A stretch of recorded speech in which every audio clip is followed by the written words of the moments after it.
안녕하세요. 저 공익법센터 어필의 줄리앙 이일입니다. 난민과 외국인 보호소에 있는 이주민들을 돕기 위한 일들을 활동하고 있습니다. 오늘은 배우 케이트 블란쳇이 공동 제작자로 참여하여 7년이 걸려서 완성한 넷플릭스에서 보실 수 있는 6부작 드라마 스테이틀리스를 소개하려고 합니다.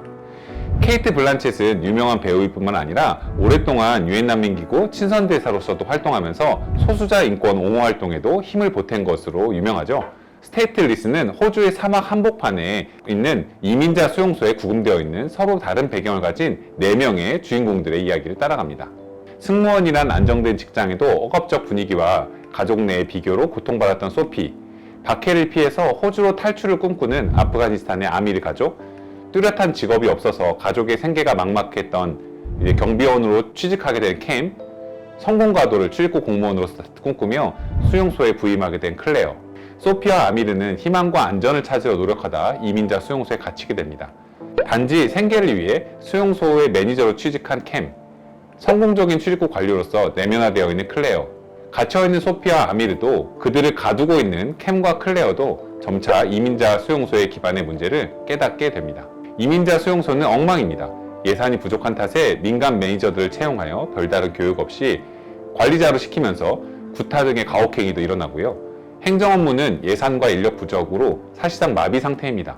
7년이나 8년 동안 그냥 기다리면서 갇혀있는 심사를 기다리고 있는 난민들도 있습니다. 피난처를 찾아온 난민들이 기약 없이 갇히게 되는 이민자 수용소. 저희가 난민들의 이야기를 떠올리면 주로 유럽, 지중해 난민선들이 많이 떠오르죠. 누구도 받아들이라고 강요할 수 없는 죽음 등 심각한 인권 침해를 피해 지중해를 건너는 난민들에 대해 난민 보호 책임을 피하고자 영해에 들어오기 전에 밀어내는 과정에서 많은 비극이 일어납니다. 마찬가지로 호주 역시 해외에서 배를 타고 피난한 난민들을 우선 바깥에 수용소에 가두어 두고 심사가 끝낼 때까지 그 안에 두게 하는 잔인한 정책으로 유명합니다. 이민 정책은 원래 그런 건 아니야? 라고 생각하시는 분들은 국가의 눈으로 보기를 해오셨던 것이라 생각해요. 클레어마저도 스스로 강변하는 선진적인 이민 정책, 그게 실제로는 어떤 형태의 끔찍한 참상을 사람들에게 낳는지 이 드라마를 보시면 알 수 있을 것이라 생각합니다. 난민과 구금, 수용은 연결되어 있습니다. 난민을 추방하고 환대하지 않으려고 하는 국가의 정책은 피난처를 찾은 사람들을 불온시하며 가두게 되고 보이지 않는 곳에 넣어버리려 합니다. 범죄를 저지른 것이 아님에도 국가가 행정적인 목적에 따라 너는 가두어져야 해 하면 가두는 거예요. 그런데 끔찍한 것은 언제까지 가두어질지 모른다는 겁니다. 1년일지, 2년일지, 혹은 나갈 수 있을지. 한국에도 이주민 수용소가 있다는 것 지난 영상에서 만나보셨죠? 외국인 보호소라고 불리는 이주민 수용소가 바로 그것입니다. 저는 드라마를 보면서 한국의 외국인 보호소에 갇혀있는 난민들의 모습이 많이 겹쳤습니다. 드라마에서 클레어와 수용소장이 어떻게든 수용소 내부의 사정을 언론에 나가지 않게 하려고 노력하는 모습, 인권 침해가 드러나자 그걸 시정하기보다는 내부 조사를 한다며 덮고 정보를 누설한 사람을 색출하는 데에만 모든 노력을 다하는 것, 외국인들을 인간 이하의 대상으로 보고 듣지 않으려고 하는 것, 컨테이너 위에 올라가면서 살려달라고 하는 난민들이 뭐라고 하든지 통역을 통해 듣지도 않고 언론에만 알려지지 않으면 상관없다며 그냥 죽지만 않게 물만 넣어주라고 하는 것, 강제로 추방한다고 어쩔 수 없다며 끌고 나가는 모습. 한국의 외국인 보호소에서 보호소 시설마다 촬영 금지라고 해서 내부의 참상이 알려지지 않게 붙여놓은 것. 정당한 처우를 요구하는 난민들을 대든 다음에 독방에 가두는 것.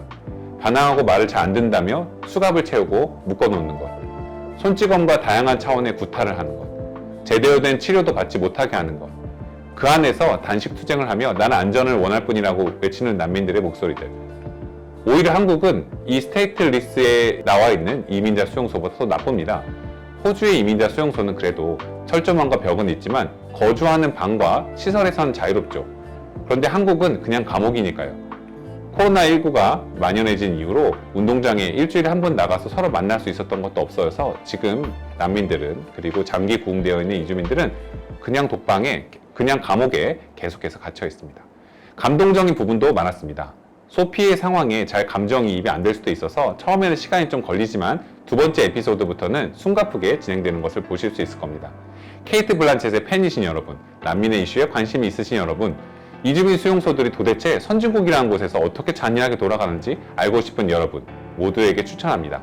넷플릭스에서 보실 수 있는 드라마 스테이틀리스였습니다.